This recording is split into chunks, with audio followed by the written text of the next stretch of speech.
Hello and welcome to Fire in the Belly. Today we'll have myself, Mighty Pete, and we're joined by the Mary Welp. Good afternoon to you, Mary. Good morning to you, I should say, even. Hello. Yes, still morning here in the States. Yeah, so where are you calling in from today, Mary? Louisville, Kentucky. Wonderful, wonderful. So to give our listeners a bit of background, so Mary Welp is a cranial, sacral, and hypnotherapist living in Louisiana, Kentucky, with her husband, Jim. She has been in private practice doing bodywork and hypnosis for 20 years. She has worked with a nonprofit involving returning soldiers from Iraq and Afghanistan, as well as serving on the board of Link Up, offering assistance to those who have dealt with clergy abuse and related trauma. She's proud to tell you of her two children, Ben and Laura Rose, as well as her granddaughters, Jane and Mitty. She enjoys hiking, travel, and yoga. Mary also travels teaching Rise hypnotic meditation throughout the country. So welcome to the show, Mary. Listen, it's absolutely wonderful to have you on. So tell us, first of all, who is Mary? Wow, that's a big question. Start with the Uh, small ones. I know. How much time have you got? Um, Mary is a grandmother who is finding a new start in life. I've done a lot of different things in my life, had a lot of different careers. And I, at 62, am starting another one. And it's very exciting. And I guess I've learned to keep moving through these jobs by going with the flow. I think there were times in my life where I really pushed what I wanted and it didn't work. You know, it just made me upset and depressed and frustrated. So I've really learned in the last probably 25 or 30 years, particularly, to just kind of see what life brings me and work with that. So, um, Are you the where you're supposed to be then? Are you on the right track? Are I you? definitely feel like I am where I'm supposed to be. And I ask that question almost daily. You know, I really, that's important to me. I feel like I am here to work on myself, and I feel like I'm here to offer things to others, to help others. I've been in the therapy business for over 20 years, and it is who I am. So I've kind of going from student to teacher. I feel like I've done this work long enough and my clients have taught me enough that now I can turn around and teach what I've learned, how to go inward and how to address something that no longer suits us, a habit, a fear, an imprint, and to shift it. And so that's what I'm doing now, is traveling and doing as much online as I can to deliver this tool to people, because we need tools. Um, we can't always get to our helpers. With the pandemic, we're spending a lot more time alone, and anxiety and depression are on the rise. So this is a tool to go inward and to shift what you need to shift. Just define, because I mean, some people may be used to be going inward and things like that. What define what that means to you, or the process, if you like. The process is really just focusing attention inward. You know, what do I want? What am I feeling? What are my needs? I think our culture, especially in the States, our culture tells us how we're supposed to look, how we're supposed to act, how we're supposed to be, and it's not always appropriate. It's not always appropriate for everybody. You know, if I tried to live Kim Kardashian's life, you know, that would not be true. That would not be true to who I am. So I feel to stay in my path and on my path, it is a daily process inward and saying, you know, are you happy? Are you doing what you want to do? Is this bringing you joy? Are you excited to get up and to contribute in whatever way that means? How often do you think people are living their own lives and not others? How common is it for people to mind their own business, if you like? Gosh, that is a hard question. And I think it probably varies culture to culture, you know, what we teach our children. I think in the States, it's probably pretty low, probably 30%, 40% do. Um, but that's a total guess on my part. But I think once you start the process, once you start looking at yourself and you start the practice of just asking yourself, am I happy? Am I getting what I need? Can I ask for what I need? then you stay in it. You know, you realize how much it helps, how much then when you are in the flow, you are happier, you are more present for people. You can be a better friend, a better mother, a better father, a better son, a better daughter, when you're authentic and when you allow yourself to be vulnerable. And I think once you realize that it's not as scary as it sounds, that it really does bring joy and happiness, it's very easy to stay on the bandwagon. Like, I can't imagine myself not asking myself these questions every day, or at least not focusing on, you know, how are you feeling? You know, how did you wake up today? Some days we would just wake up crabby. Don't know why, just wake up crabby, you know, but to acknowledge that helps it to move. What is, I mean, that's a beautiful way of putting it, because I mean that in ascension is a form of meditation, right? Is just to inwardly reflect, but almost ask ourselves a question in the third party. So how am I today? So Yes. by very nature, there should be an answer coming from somewhere. Yeah. Yeah. And I've also learned to accept whatever the answer is, because it isn't always, oh, I feel great, I'm excited, let's go, this is going to be a great day. You know, you don't always, that's not always the reality. You know, we have a lot of life things that happen to us on a daily basis and to those that we love. So, but I think by checking in with that and checking in with our, again, it's being more authentic and it's being more real. And I think you can move through the down days quicker. Hmm. They don't have to linger. One day doesn't have to turn into a month when you're looking for that flow in your life and you're looking for what does make you happy. And people that have had hard lives, that have had a lot of trauma in their lives, especially childhood trauma, sometimes it's hard to think of a good thing that's going on. And sometimes you have to start with, you know, your favorite flavor of ice cream and how that tastes in your mouth and how you love flavor and how it feels in your body. And you have to find something small to be grateful for and build from that. Is that, I mean, in terms of daily practices for you, is that something, you know, that aspect of gratitude, that aspect of reflecting, asking questions, is this something you would practice regularly? Is that a recommended I do. technique? Yeah, I practice it every day. The hypnotic meditation that I'm teaching now, I do it every night as I go to bed. Mm. If I don't do it during the day, you know, something may come up where I'll get triggered or I'll need it more of a first aid kit kind of thing. But ritualistically, I do it at the end of every day. It's kind of to clear the hard drive, you know, what went well that day, and really pump myself up, give myself a pat on the back. That's great. Do more of that. That makes you happy. And then the things that don't go well, you know, give myself a break. Say, you know, you tried your best. You know, you put your foot in your mouth. That happens. You know, tomorrow I will do better. And it for me, it has a way of, again, just kind of clearing things of the day. So when I do start up with the next day, I'm not adding layer upon layer upon layer, Mm. and not carrying that feeling of being upset with myself if things didn't go wrong, right, or if I acted out or something happened, that I don't give myself a hard time for the next 6 months over it. You know, that I deal with it that day and then I let it go.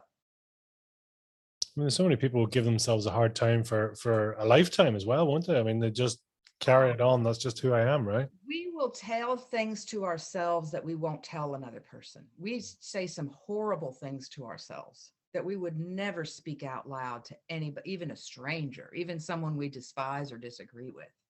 You know, we are very hard on ourselves. And often we're on that track for 15 or 20 minutes of belittling and degrading ourselves before we realize that we're doing it. So it's really catching it and then, you know, cancel. Sorry, didn't mean that. Take it back. Take it back. And just realizing that thoughts are things. Thoughts have energy. You're putting an energy out into the universe with your thoughts, not just with your words. So when you have cruel or destructive or painful language to yourself or thoughts or ideas, that is what you are out, and that is what you are going to get back. It's that law of attraction. So by watching your thoughts and watching the way you greet life and working to shift it into a positive way, it will start to snowball.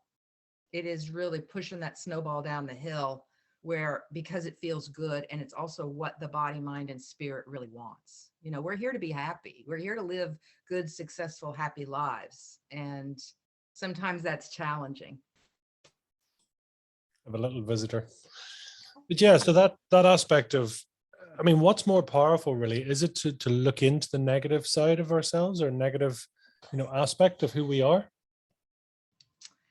I don't know. I mean, I think we all need to check ourselves, because we do get angry, we do get mean. We do have that side to us. So I think we have to check it. But I think the more we can stay in gratitude, and the more we can think about what we love and why we love it, and why that brings us happiness, it's going to keep us in a more positive frame of mind. Because that's, I mean, there seems to be two lines of thoughts for many people. One is to, manifest, goal set, all future focused. And then I don't know, from myself and speaking to other people and people who are successful, ultimately, they're saying actually the power is in the past. So the power is in the letting go. The power is in, accepting being present today. Where do you sit on that? I think they're both true. I think the more you address the today, the more you're going to be happy in the future, and the future is going to take care of itself, because you're leading in a way that you want to go, and in a way that you are meant to go. I think we're all kind of set up with our talents and our gifts in our life. It's figuring out how to use them in the way that we were sent here, our purpose. And sometimes finding our purpose takes a while. I was in my 40s before I realized mine. I'd had a lot of jobs. I was a pastry chef. I trained horses. I ran a restaurant, did a lot of different jobs in my life. And when I was 40, I hit the ground. Truly, it was a moment of surrender. I realized I was very depressed and unhappy. My father had died in a car accident a few years before. And I realized I just sat in that depression for years and just tried to keep going, tried to feed my family, tried to do what I needed to do. But I was just dragging that guilt behind me, and it was a heavy weight. So one day, I was 40, I I was on the barn floor on my knees, sobbing, that snot-filled, can't catch your breath sobbing of surrender. And I said, I am tired of trying so hard and not getting anywhere. And I surrendered and said, universe, you got to show me what I'm here for. You got to put me where you want me, because I know I have purpose. I know I'm here for a reason. I know this is not a wasted life, but I am lost. And as soon as I had that moment, life really began to shift and change for me. And I realized that it really is about being in the flow every day, about showing up and being as authentic as you can. And again, some days are going to be easier than others, but the fact that you show up and that you try makes a difference. And for me, when I was 40, I had never had a massage. I'd never heard of the word Reiki or chakra. I didn't know anything about a spiritual life. I was raised Catholic. My father was a very loving Catholic. The fire and brimstone was not the Catholicism I was raised with. It was God was a loving, caring being. So I was in that, but I didn't realize how much that my body, my mind, and my spirit had been talking to me for those 3 years that I was depressed. It was talking to me and saying, come on, come on, come on, get with it, get with your program, get with who you are, step into who you are. And surrendered and said, okay, I'm not fighting anymore. I'm just going to go with what comes to me. My life started to unfold before me.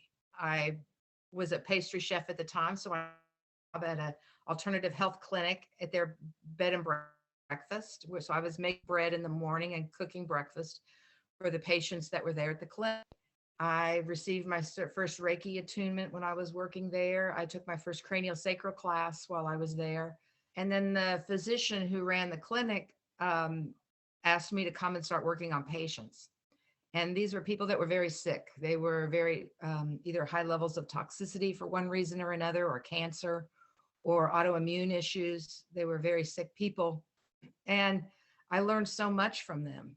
And they taught me how to do the work that I do now, the body work. And they also helped me learn about the connection of our body, mind, and spirit to push us in the direction that we're supposed to go.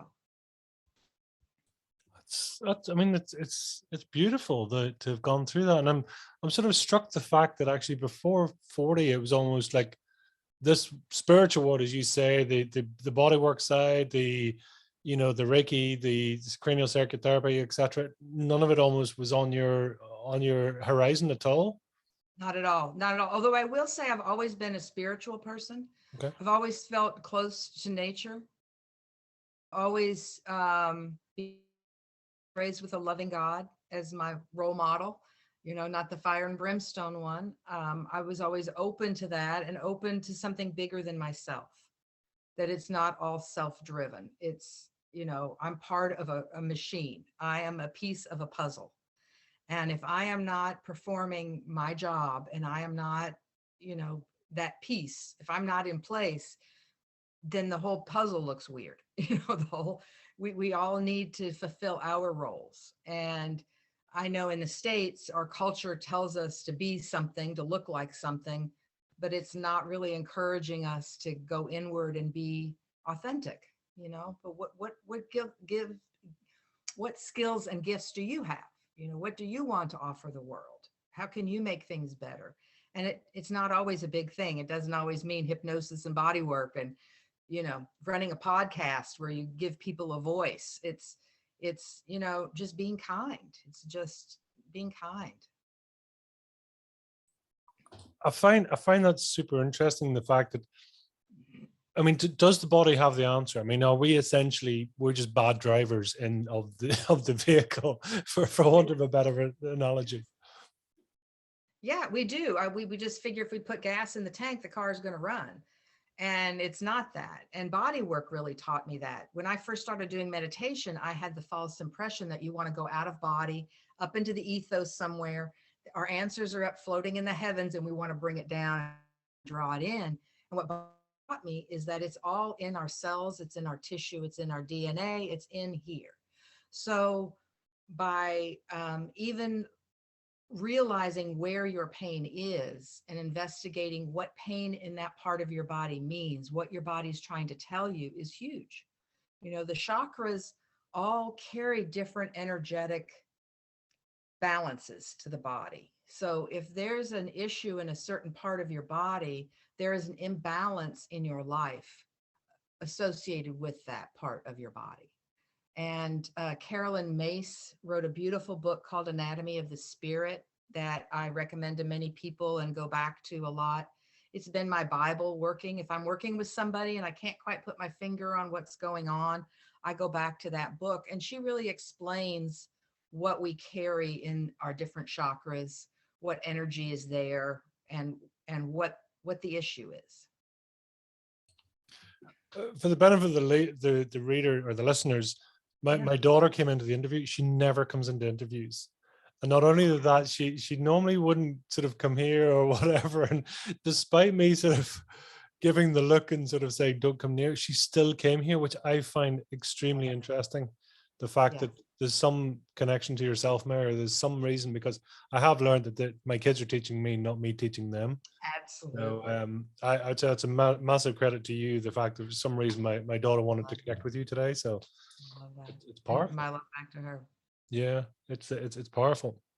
What is your purpose then, Mary? What's your fire in your belly? Oh, the fire in my belly right now, and it is a fire, is this hypnotic meditation practice that I've developed. I get excited to talk about it today. I've been doing a lot of podcasts and I can't talk enough about it. I travel and I teach it. I've written the book because I think it's a wonderful tool to help people go inward and shift what they need to shift: habit, fear, imprint. Our brain's number one job is to keep us safe. It is not to make us happy or successful or profitable or anything like that. It's just about safety. So sometimes getting past that critical mind can help us go inward and shift that doesn't suit us anymore. We pick up a lot of imprints, the way our families did things. We start doing things that way. And then to look at that and say, is that really what I want to do? Is this really who I am? Just an aside, I'll tell you a funny story. Maybe you've heard it before about an imprint. There was a woman baking a ham, and she cut the two ends off of the ham and wrapped it in foil and put it in the oven. And her husband asked, why did you cut the ends off the ham and then before you put it in the oven? And she said, well, that's how my mother always did it.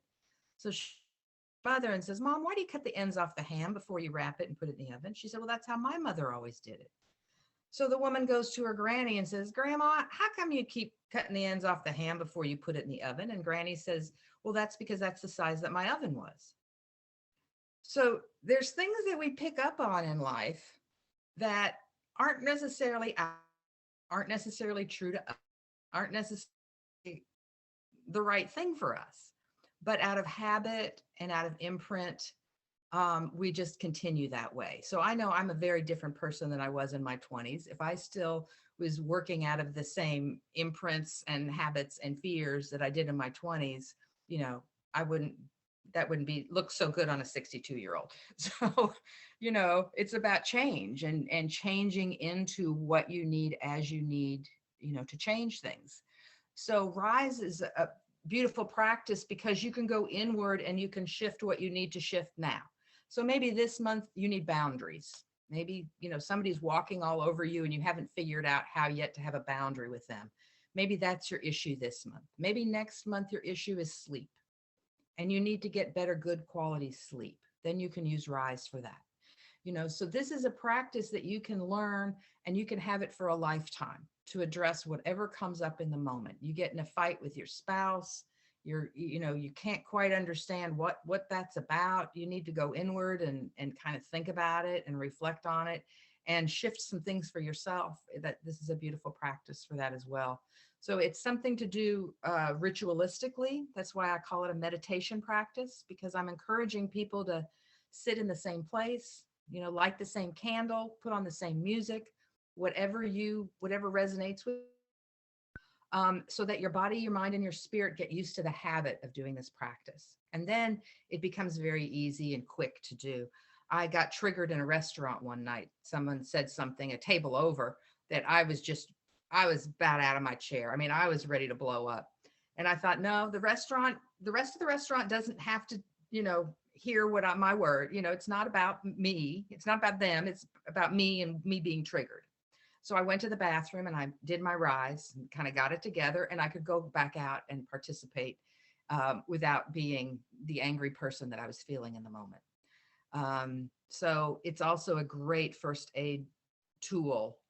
We get in car accidents, heaven forbid, but we also get in critical situations sometimes where we just need to kind of catch our breath and come back in and not be scattered out of our body. Because what trauma does is it gets that fright flight going wherever either we freeze or we run away. So this is also a good tool to give you a chance just to process what's happening in the moment.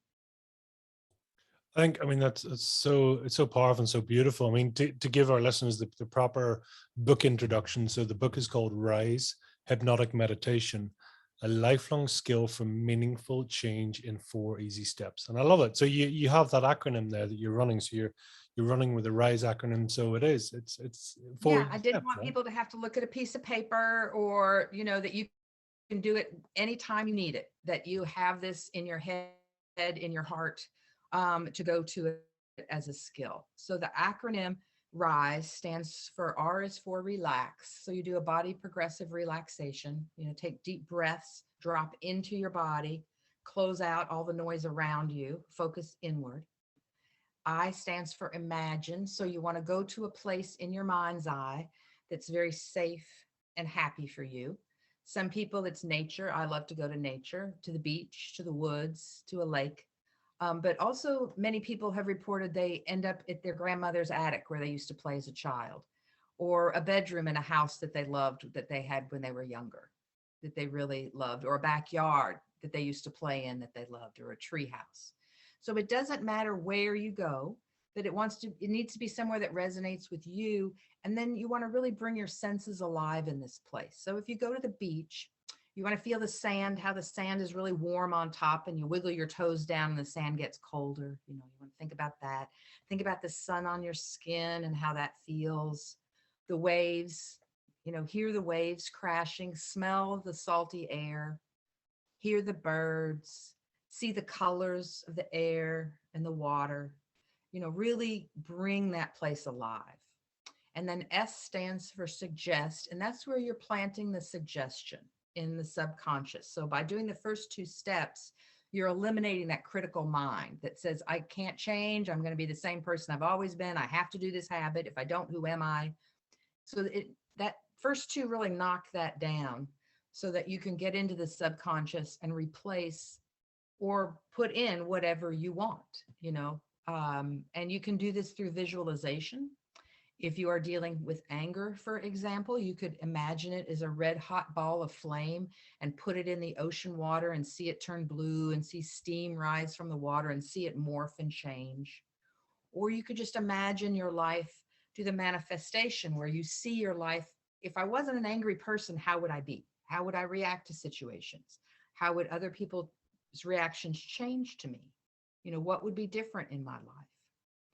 And that's where you really go into the last stage, which is empower, which is what has changed and how that's going to empower you. What power are you receiving by letting go of an old habit or increasing a positive one? Harvard University and Columbia University have both studied superhero poses or poses of power.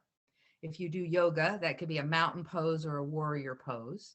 I'm sure in martial arts, there's quite a few power poses as well. I'm not as familiar with, but the one that I love to do in class is the hero pose with your fists on your hips and your legs in an A-frame, standing very tall. And Columbia and Harvard, by standing in those poses for 2 minutes, they have that there's a chemical change that happens in the body. It reduces your cortisol by 25%, which is your stress hormone. And it increases testosterone by 1%, and that is the power hormone.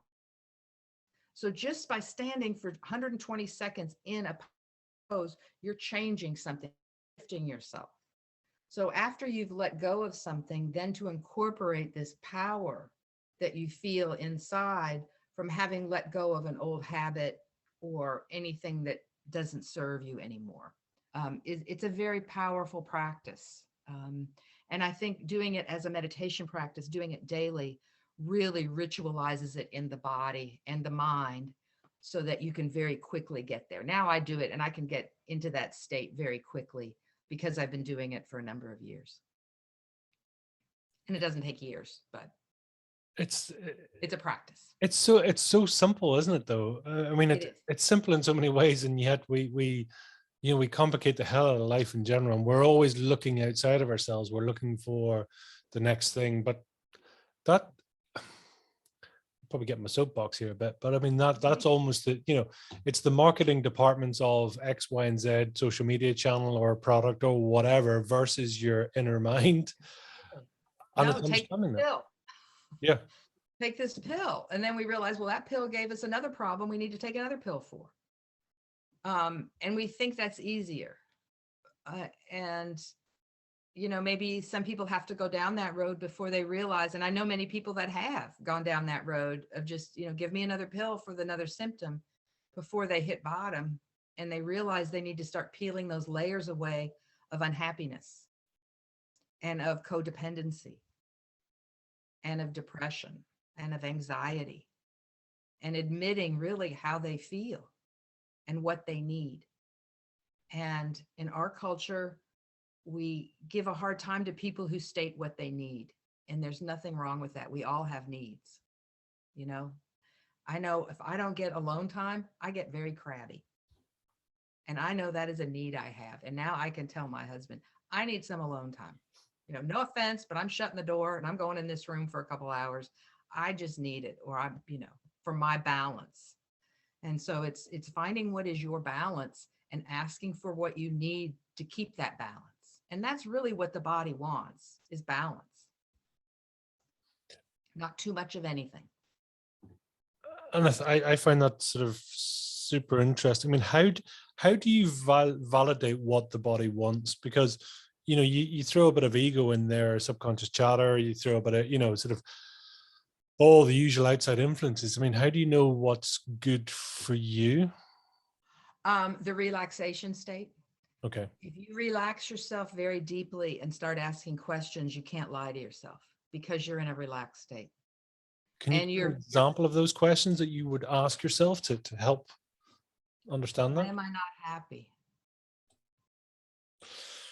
Big Why am I questions. depressed? Why do I get anxious whenever I'm with this certain person? Even though I love them very much, they make me feel anxious. Why is that? Why does my stomach hurt when I do X, Y, or Z? Why do I get headaches, you know, after this sort of a confrontation? Um, I think just asking the question is huge. You're setting an intention.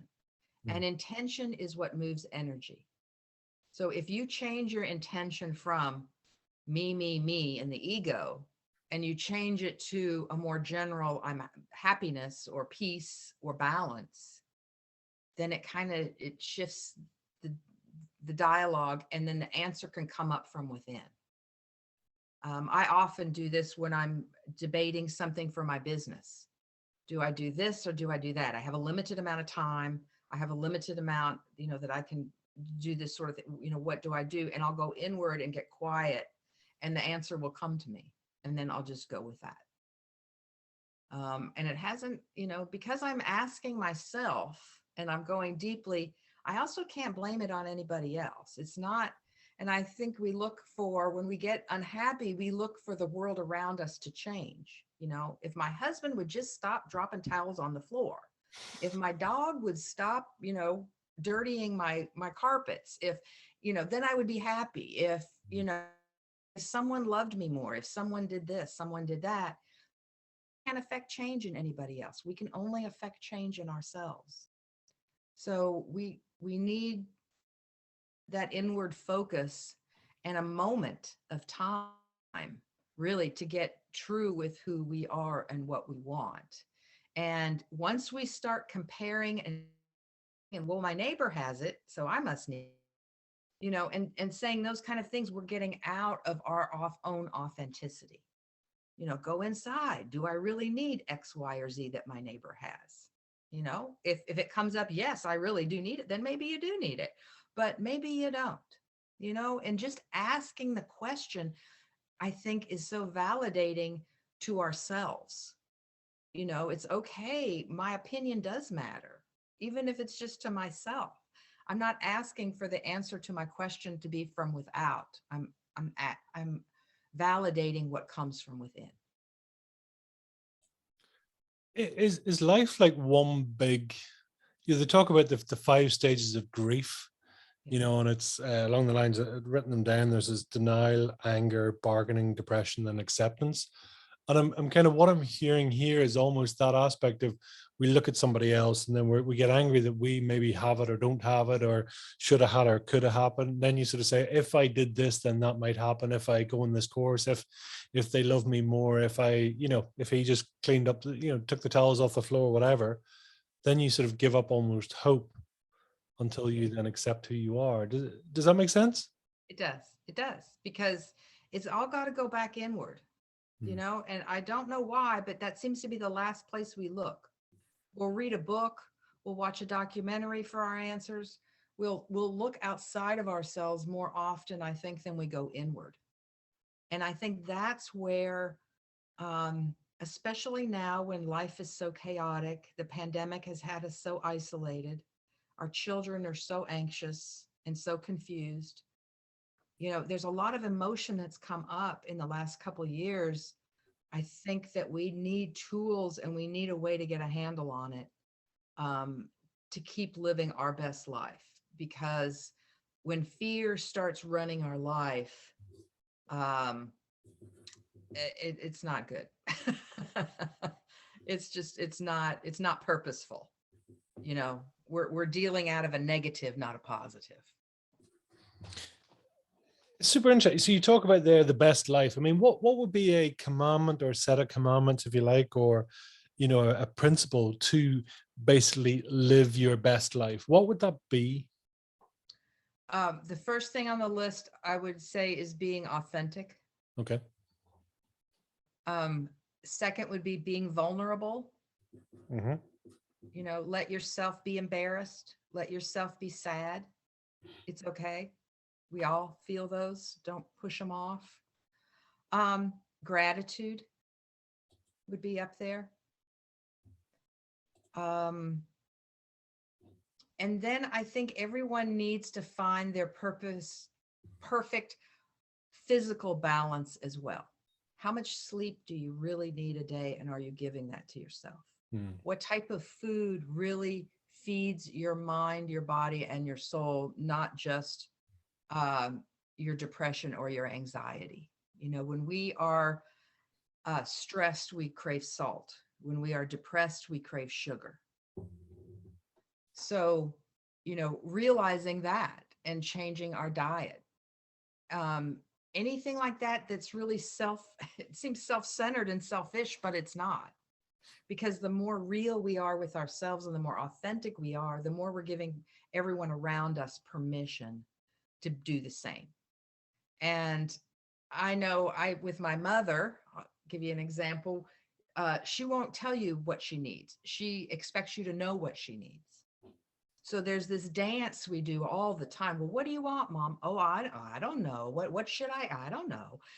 So there's this weird dance we keep doing that because we're giving over our power to someone else for acceptance. So just admitting that this is what I need, this is what I want, there's nothing wrong with that. We don't have to be what everyone expects us to be. And really, I don't think they want us to be. Would you want all of your friends to be the same? Would you want the world to be all the same personality characteristics? It's just, I think, like, boring. But it's allowing other people as well to be who they are. Don't expect them to be like you. Don't expect them to be neat and tidy the way you are. It's we again, we need all those pieces of the puzzle. That's so interesting. The fact, and you do hear people saying about it. It's not about being more. It's actually being about being less, or about being present and correct. In your own balance sheet, and I think it was Jordan Peterson or someone else that sort of said, like everything we have, everything we do, it's all kept on a scorecard. And almost irrelevant of when it happens. It all has to be balanced at some point in your Yes. life, and you never sort of get away with it. It's recorded somewhere. They'll catch up with you. Yeah. And I'm just wondering, I suppose for you, even that transition process from enough's enough, you are on the floor breaking down and that's all that's happening. But, is it like, do you think it almost like an addiction? There is a drying out phase or an adjustment phase before you sort of, I'm assuming you don't sort of go to your darkest hour and then the next day and going, I feel fantastic. Job done, 100%. Let's crack on, right? No, you don't. But there was a piece that came with the surrender because I no longer had to figure it out for myself. I was giving a bit of control over to the universe and saying, show me.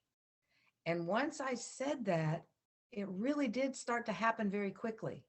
And this is a really odd, weird story, but at the time I was training horses when I was on my knees in the barn. And my daughter was riding horses in their barn lessons, and there was an animal communicator to train my horses. I'll go take this animal communication class. And in it, he's talking about Reiki and he's talking about putting his hands on people. And I'm just sitting there with the most confused look on my face. Like, what is he talking about? I thought this was animal communication. And he's like, well, yeah, you can use it on your animals, but you're not going to.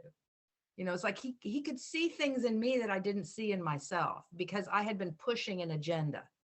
I had 2 children in school that I was trying to, keep them on the straight and narrow and keeping them with getting good grades and keeping the horses cared for and the stalls mucked. And I had a big to-do list every day that I was filling my time with instead of being, authentic. But I think once I opened the door and said, I'm not going to push as hard anymore. I'm going to listen.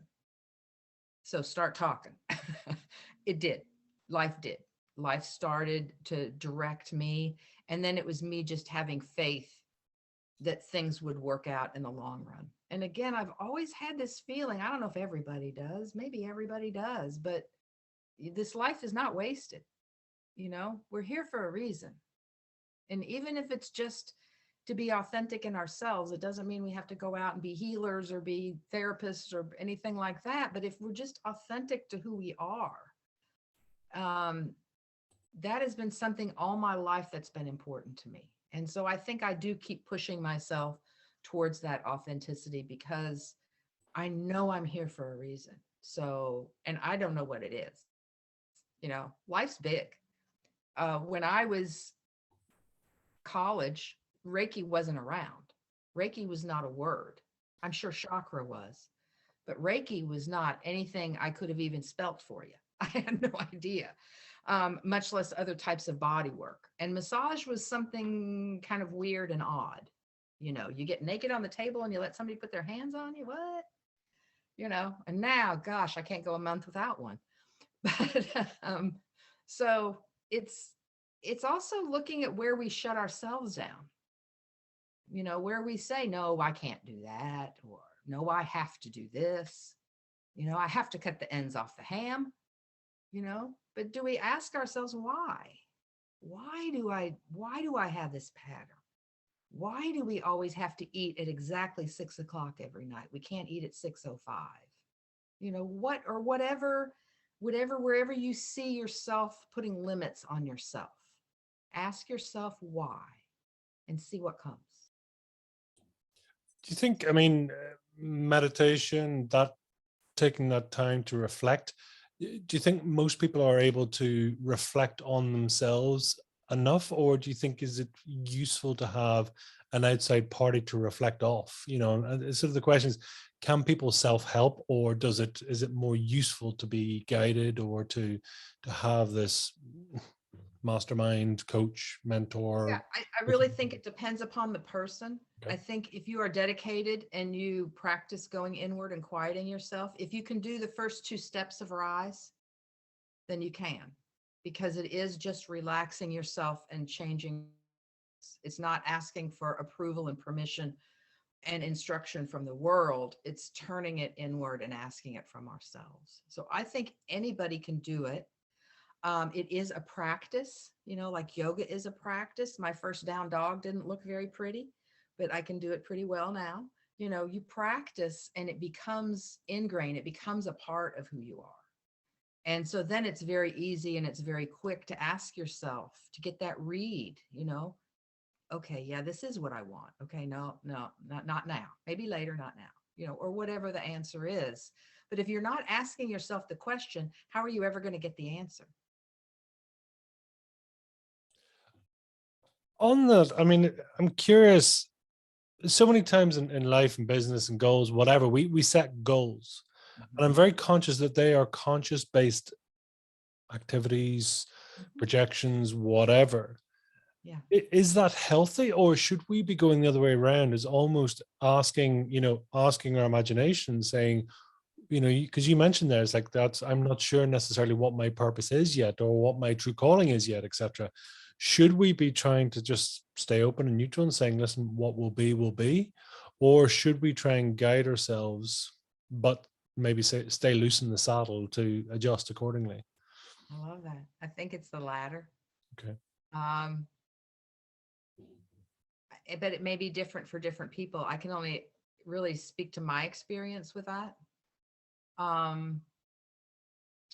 I think for some people, being guided is a good way to get started, because it'll help you get in the framework of it. But it's a practice. It's just a practice. I mean, I find that, I suppose, and probably my question gives it away.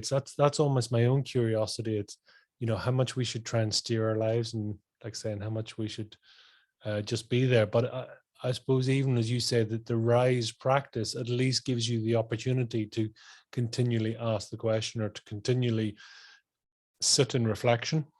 Yeah. And the key to all of this and everything we're talking about is intention. Hmm. I didn't have an intention before I hit my knees. I was just pushing. It wasn't about me having my best life or a happy life. It was about me keeping my family afloat and keeping myself afloat emotionally, instead of letting myself drop in down that I needed to release. So I think it's different for different people. I would just be careful when the ego starts to drive it. When you feel like, oh, I have to do this right now, that's when I think you really need to back up, and you really need to ask the question, am I pushing? Is this my ego pushing? Or is this just the time to move? And I think those type of answers, especially the yes, no's, you can get an answer pretty quick. But intention is everything. Intention is what moves energy. So if you set an intention to be different in any way, that's going to set that energy in motion to be that way. So especially if you're consistent, if you wake up with the same intention several days in a row, that's adding more and more fuel and power to that intention, because intentions and thoughts are energy. They are physical energy. So what energy do you want to create around yourself? And again, even if it's just a self-compassionate, I'm going to start asking myself some questions about my happiness, that's a beautiful place to start. And I really feel like this is also work that kind of rolls over, it grows. It grows. So this is really interesting. So just separate for me, say, goals and intentions. What's the difference? I think of a goal as something very physical, very outside of myself.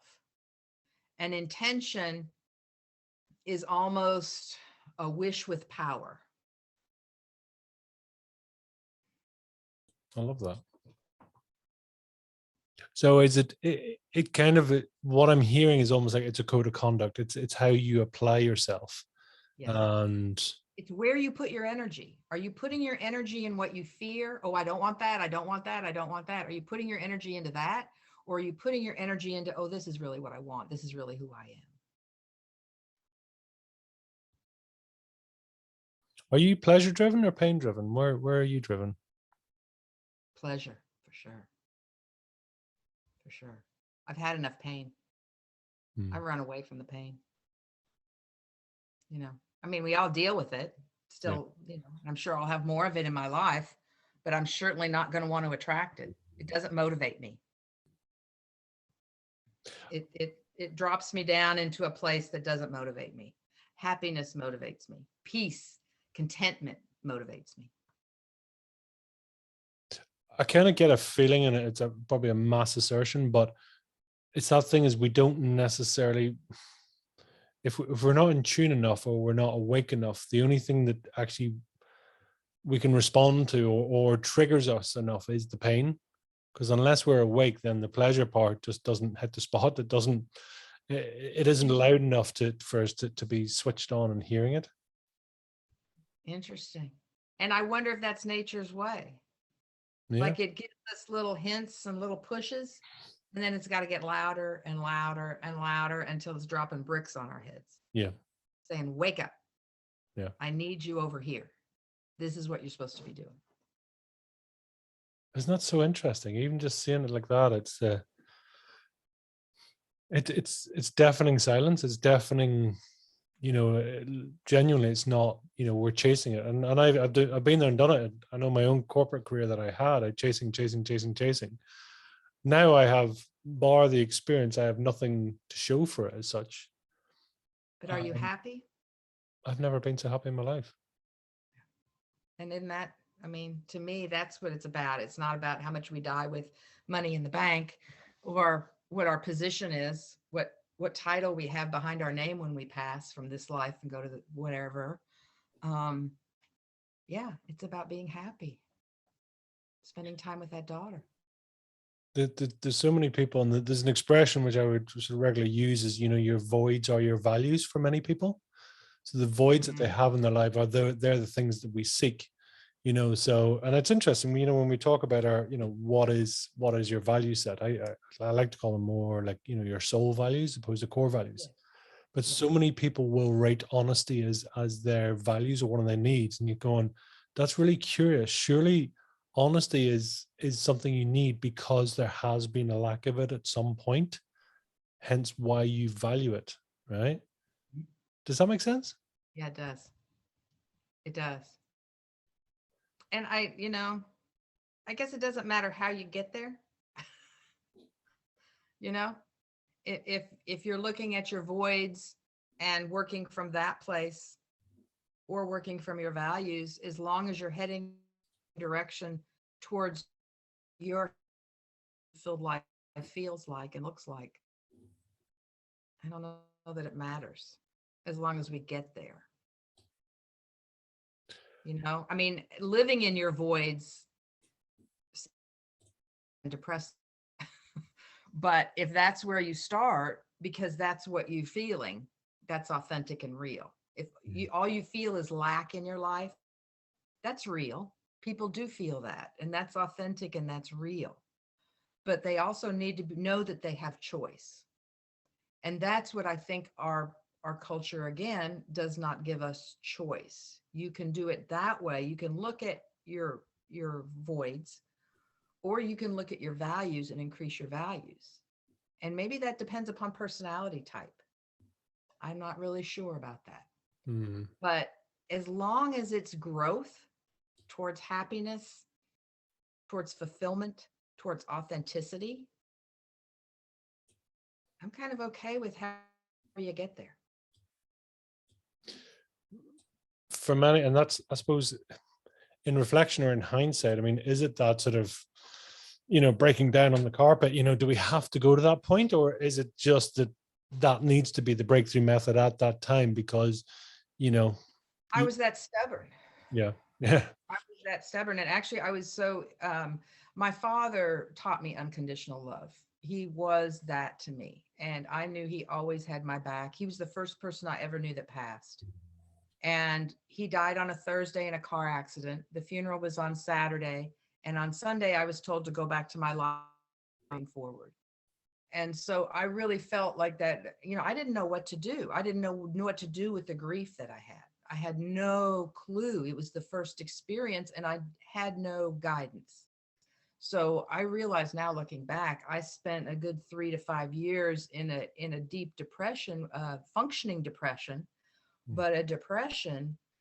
And I think it was that load that I kept building upon my shoulders kept getting heavier and heavier and heavier because it wasn't happiness.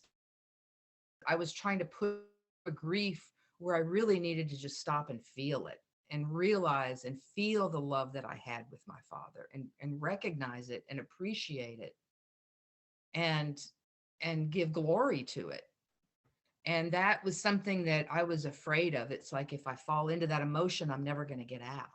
If I start to cry about it, I'll never stop crying. And you do stop. But it's that feeling that you have when you're deep in that grief and that sorrow. And I think sometimes life does bring us these opportunities to shift things and to open our eyes. I don't think we have to. I think our children differently. I think if we taught our children to seek their happiness, to be authentic, I think they'd be more comfortable in feeling their grief when they first experience the grief of their life or whatever issue comes to them, losing that job that they loved and that they worked so hard for. Life gives us disappointments, but, it also gives us joys. Which one are we going to give more emphasis to and more credit to? I find that so interesting. It's that aspect, as you said, and it's like almost, I can't start crying now because if I start, I almost won't stop. That's And it's right. like, is that not the biggest warning bell you could ever have? You Right. know, so I'll not start crying in case, yeah, I go into ugly crying, you know, and Yeah. it gets out of control. Oh, it was an ugly cry. And Oh my then, goodness. you know, and it's that aspect of going, that's exactly what you need. And yet we then, society or whatever, pick yourself back up again and all the rest. And it's like, no, actually, you Yeah. kind of need to just make a mess of yourself for a while Yeah. and And that's okay. yeah. Again, it's, there's nothing wrong with that. We all are messes now and then. And, the people that love us and support us should understand and support that as we do them. And that's where I hope we're moving. The more that we realize as a nation or as a world that we're all the same. We are all suffering through pain and through loss, but we also have opportunity for great joy and great love in this life. Yeah. So which one do you want to focus on? Have you been here before, do you think? Yes. Do you know many times or have you I don't know. I do, in that I have a knowing of some things sometimes that seem older than me, seem more historical than me. I do believe in in in lives to come. I don't think it's all going to turn black when I die. If it does, it does. I'm not that invested either way. I won't, Yeah. but I do think, and just from physics and from my science class, energy turns into something else. Energy doesn't dissipate. It always revolves into something else. So, um, so I do believe we'll get more opportunity, and I do believe we get opportunity. And why we are here is to evolve and to look at ourselves and to grow and to change and to help each other evolve, and to be better people. We're still very animalistic, even though we consider ourselves so much higher in evolution above the animals, and they're animals, but we're animals. We need to start looking at our higher self and gravitating towards that. And I think it's easier as our base needs are being met now that housing and food are more of a security for more people, although they're still not guaranteed for everybody. A lot of people don't have homes and have food insecurity. But I think just that, if we could get that for everyone, then we can kind of start working up that chain of evolution. Because when you're worried about a meal or shelter or those very base instinct, you don't have the time or the energy to think about happiness or about, being who you are supposed to be in the world. You're trying to survive. And it makes me sad that we make it so hard on each other to survive. We have enough. We have enough. We have enough homes. We have enough food now. Hopefully we'll get there soon to take care of each other. Do you, I know it's kind of hard because quite often we sort of associate with a circle and the people in our contacts, but do you think there is a change? Do you think, what we're going through, there is an awakening, if you want to put it that way? I do. I absolutely do. Hmm. In just what I've noticed in the last 20 years from when I started doing this work, well, it's been 22 now, but in 2000, just that I didn't know the word Reiki. I didn't know that I had avenues of change and avenues to help other people change. I didn't know about healing. I didn't know about the imprints and the energies that we carry can be released.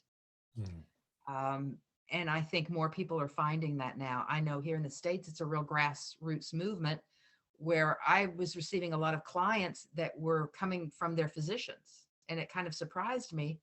And I met one day and I said, "How did you know about me? How did you know about the body work I'm doing?" And he said, "Well, one of my clients told me about the success they'd had. So that's why I started sending you other clients." And then they were reporting the same thing. So it was kind of the proof's in the pudding. You know, when you try to explain energy medicine or Reiki or craniosacral or any of these therapies, they're hard to explain because energy doesn't have a smell or a color or a sound when it's released. It just releases. It has a feel. It does have that. So it's hard for people to gravitate towards it. But when they ask me, that's like, if I go to a party, the question I hate the most is, what do you do for a living? Because it takes me 20 minutes to explain. And then, but once people get on the table and they feel it for themselves and they feel the change in their body and they feel that deep relaxation and release, they don't ask questions anymore. You know, the proof is there. And I think that's why the practices have grown the way they've grown, is because they are real and people do feel it, and they do feel their burdens being lifted, and they do feel more holy themselves. And that's what it's about. It's living with a bit of faith too, isn't it? Really, it's, you know, that's the thing, I suppose, with Reiki. It's or any a lot of the sort of I suppose the healing elements. It's like we can't necessarily put a tangible on it. We can't necessarily say, yeah, green light, did it, you're sorted. Yeah. So there has to be an element of faith, but almost, and I suppose maybe with what's happened over the last couple of years is people have been stretched to the point and saying, listen, there has to be something else for my I'll give own anything a try. sanity. Yeah. That I've heard that. I'll give anything a try, and they desperate and they hit bottom. But I'll tell you this: you don't have to believe in Reiki for you. The practitioner needs to have faith and needs to believe it, because they're the ones who are the conduit of the energy. So they need to be open and let that energy flow through them. The person on the table does not have to have a faith system in this. I've had people come and try to disprove me. They fall asleep within 10 minutes. They twitch, they release, they wake up an hour later and go, what just happened? Oh, I feel good. I feel like I just slept 8 hours. Okay. Have a good day, you know? And yeah, you don't have to have a faith system to go get on a practitioner's table. It's that, yeah. It's nature. It's someday physicists are going to be able to explain it. There's something going on. There's a transference of energy happening that I think is explainable. We're just not there yet. There are a lot of science being done about Reiki now. And they're starting to prove certain things. I know the United States Army has done a lot of work into the energy fields around the human body, and they found like 500 different energy fields that exist around the human body. So, you know, they're starting to get to where they can measure these things and measure the shifts and the changes. But I think we're just now starting to get there. And it's because people are feeling a difference. So now they want to know, well, what happened? Why do I feel different? What happened? And so science is starting to catch up a little bit. And I think one day it will be explained. But I can't tell you why my television works either. Yeah. I just turn it on and the pictures are there and I flip to different channels. I can't tell you how, you know, why Oprah's in my living room. I don't know, you know. There's a lot of things on this planet that I can't explain. So I kind of gave that up early on, the explaining of it. That was very important to me at the beginning because I couldn't explain it. And that was very frustrating to me. But it's not so much anymore. But it almost is that aspect of and that sort of egoic behavior, right? Because it has to feel position and identity, and it has to have polarity. There has to be a right, there has to be a wrong, etc., as opposed to just a being free, a being present, going, yeah. We're such judgers. We gotta judge. Yeah. This is good, this is bad. Yeah. This is right, this is wrong. And sometimes it's in the middle. Sometimes it's right today and wrong tomorrow. You know, it could be about flex, I think. And it is just that, I suppose, isn't it? I mean, it's perspective, because what is right today could be the exact same thing could be wrong tomorrow, right? So it's what's changed. I assume the actual item, product, result is the same. It's our perception of what it is has changed to it. Yeah, last time that was a good thing, but now not so much, you know. Right. So We change, you know, and if we're still living off of the values that we had 20, 30 years ago, you know, not only are we not evolving, but we're really stuck. mm, You know, I think flexibility is a huge component to surviving. yeah. The world changes.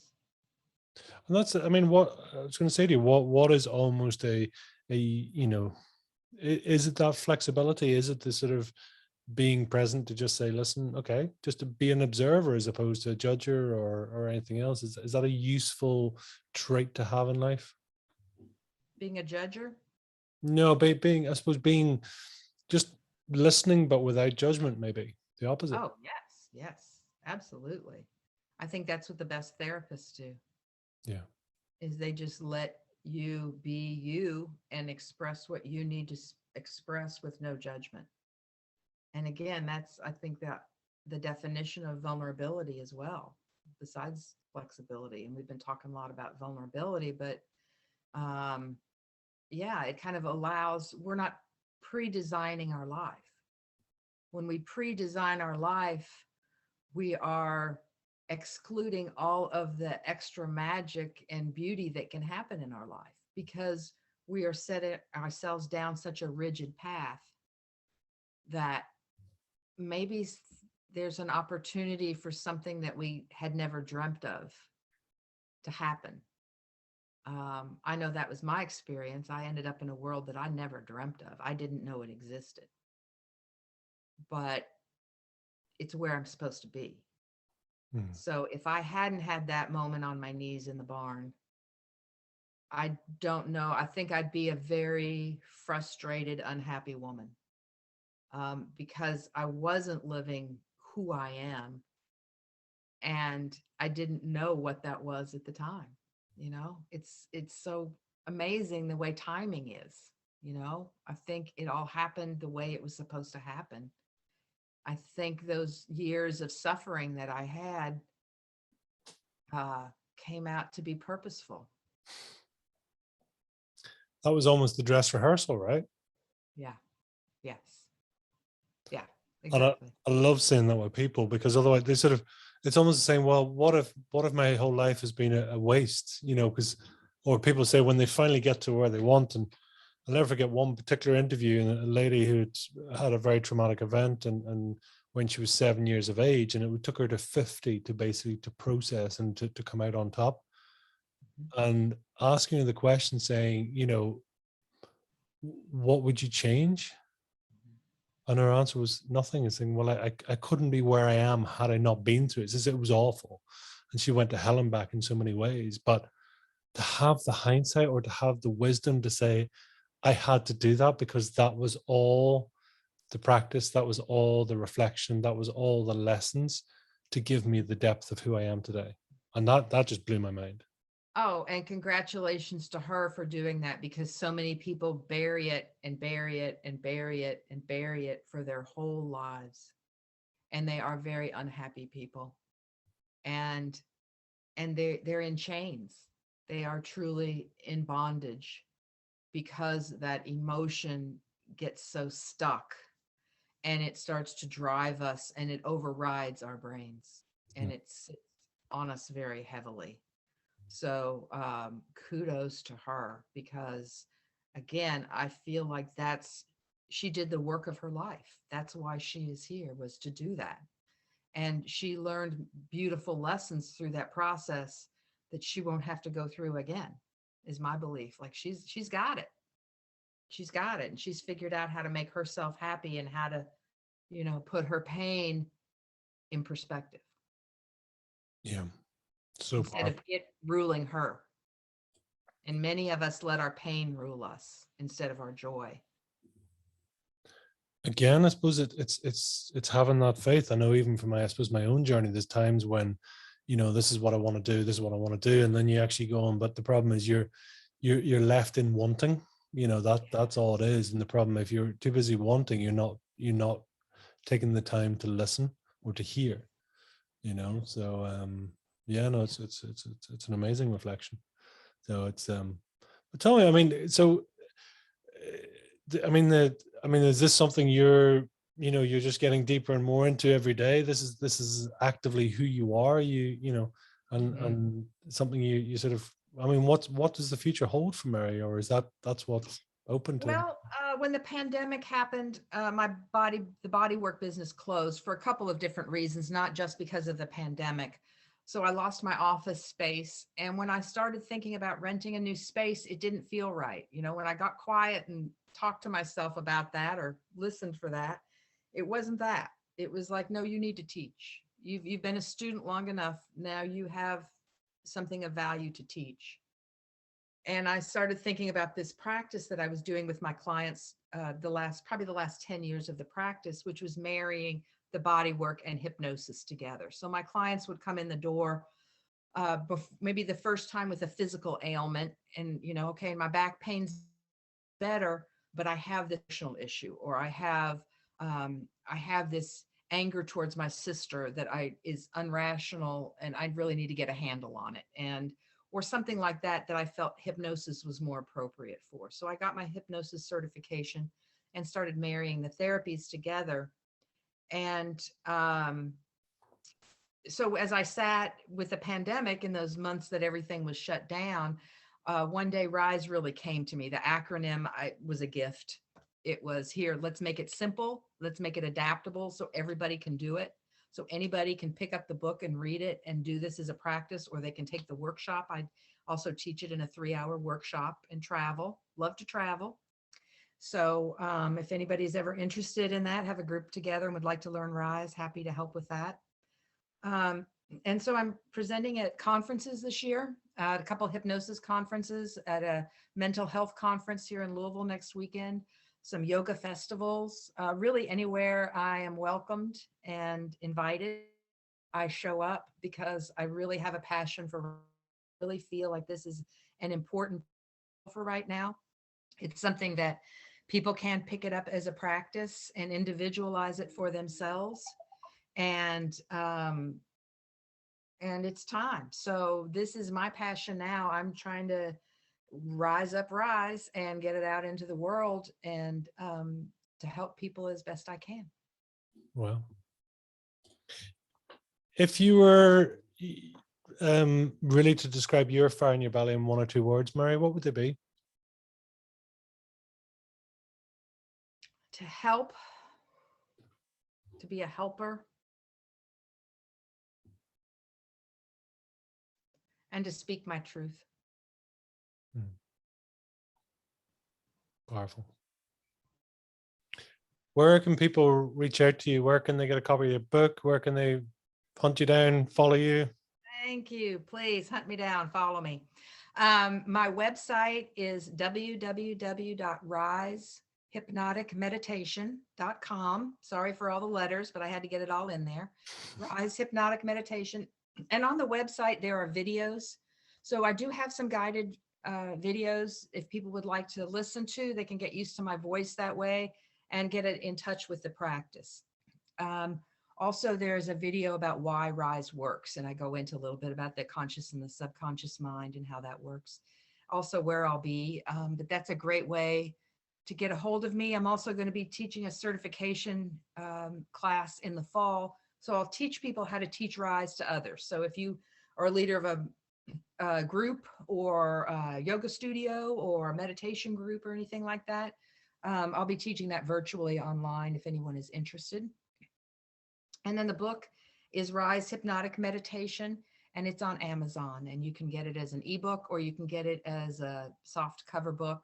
It's 90 pages, power packed. I made it short, sweet, and no extra words. It's people don't have time to read these days. So I made it very simple, and it's kind of workbookish so that you can really delve into it and make this practice individualized for you. Wow. But through the website has my contact information. If anybody has any questions, or you come up against a block doing this work, or need any advice, or would just like to chat, please reach out. Wow. Mary, genuinely, thank you for coming on. Thank you for sharing and being of service to so many people. And I appreciate it. And Is there a final message you'd like to leave with our listeners today? I guess I would like to remind people that we are not our thoughts, that our thoughts, I'll tell a quick story about a father and a son standing on the banks of a dirty river. And the son asks his father, Dad, is the river polluted? And he says, no, son, the river is not polluted. The river is pure. It just carries pollutants. And I'd like to remind us that we can stand on the banks and watch our thoughts. We don't necessarily need to be invested in every thought. And because we thought it doesn't mean it's true. So question what you think, question what is in your river, your habits, your thoughts, your imprints, and know that change is always possible. If something in your river does not suit you anymore, does not help you, does not make you a better, happier person, fish it out, get it out of that river. And their change is possible for all of us. Nobody needs to be stuck. That's so powerful, and it's so true. It's you are not your thoughts, and that is an amazing takeaway for so many people. Mary, it's been a pleasure. Thank you for coming on. I appreciate you sharing and appreciate your connection today, and so many insights, and yeah, and your wisdom, I suppose, is maybe the best way of putting it. And listen, I wish you all the best with the book. And I have a I funny really enjoyed it. Thanks for the opportunity. Indeed, and I'm sure our paths will cross again. So until the next time, thank you. Thank you.